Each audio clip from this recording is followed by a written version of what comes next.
Today we're going to talk about the seventh chord, and by that we mean the dominant seventh chord. When you see D7th or G7th or C7th written on a piece of paper, it means the dominant seventh chord, and that's to distinguish it from the major seventh, the minor seventh chords, or the diminished seventh chords. And it's defined as the triad, which is 1, 3, and 5, with the flatted seventh. And you can hear here's a major seventh, which is where it's not flatted. When you flat that note, it tends to destabilize the chord and it indicates movement. And in the case of the dominant seventh, it means that we're going to move from a 1, and we're going to move up 5 frets, like from a 1 to a 4 chord, or from a 5 chord to a 1 chord. So if you wanted to count out the steps, up 5 frets turns out to be up 4 points in the scale. So here we are at G.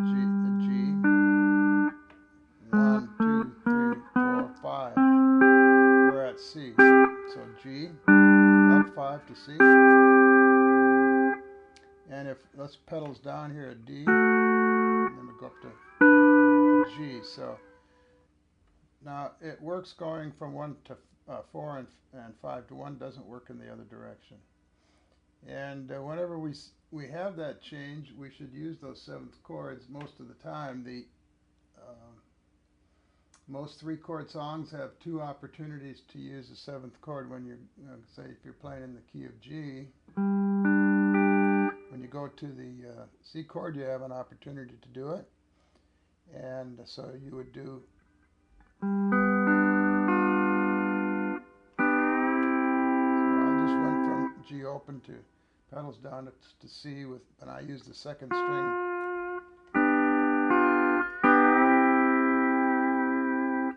And if we were going to go from D, we could just add from D here at 10,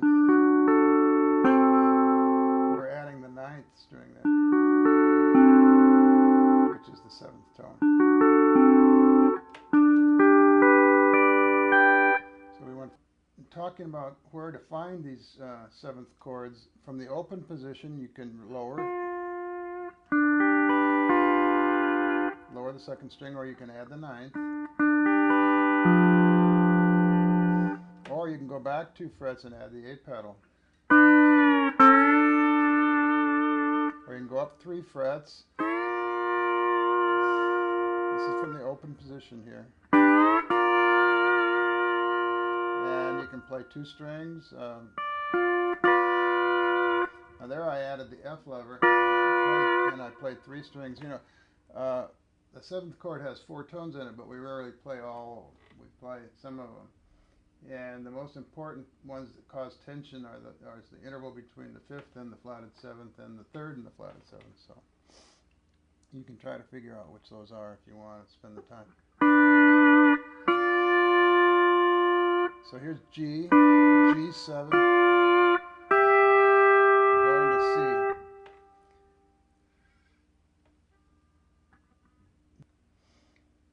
The other one that's available is 2 frets back of the open position on 5 and 8,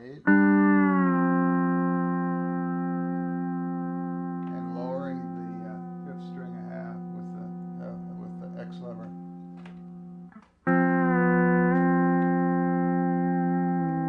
So that's a G, G7 leading to the C, which is right there with the E lever.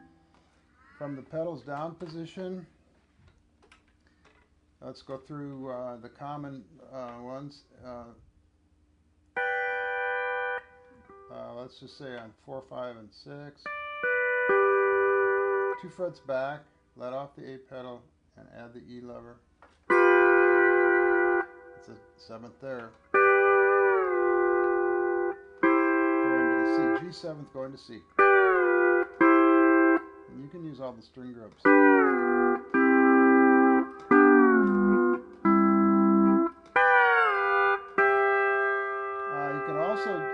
5, go back and with pedals down and just go back 2 frets. That's because that F chord sort of acts like a 7th too. Then if you want to go up from the pedals down on 4 and 5, you have a 7th with the F lever. Okay, so we just went up 2 and just added the F lever, let off the A pedal. So that's the C there at the 11th fret. Or you can do it on 5 and 8. And that's the C position at the 13th fret with the E lever. An octave higher than there. So when you think about it in a 3 or 4 chord song, you're going to have 2 chances to use dominant 7th chords, and if there's a 2 chord in there and it leads to the 5 chord, you'll have 3 chances. And you should look for the opportunities and know where they are. I'd like to add a couple of other things. We sometimes play chords that aren't truly 7ths, but they substitute for 7ths.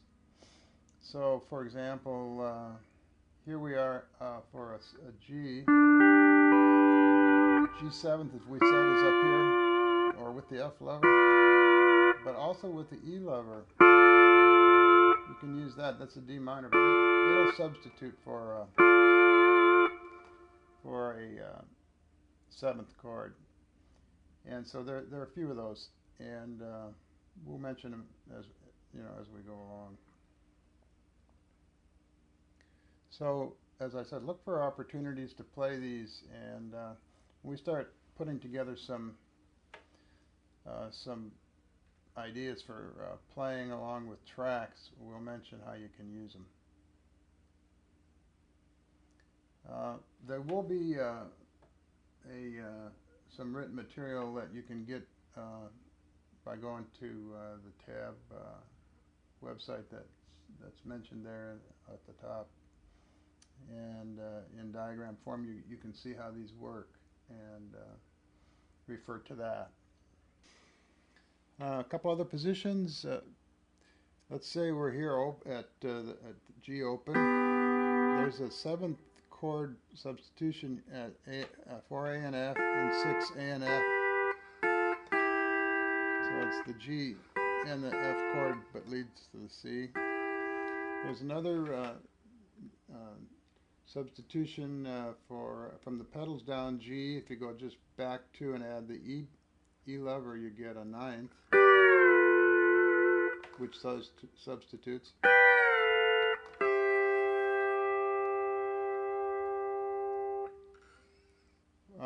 If we're in the key of C and we want to play a G chord, we tend to avoid this open position, this one, because it voices the major 5th interval too much, so we avoid that.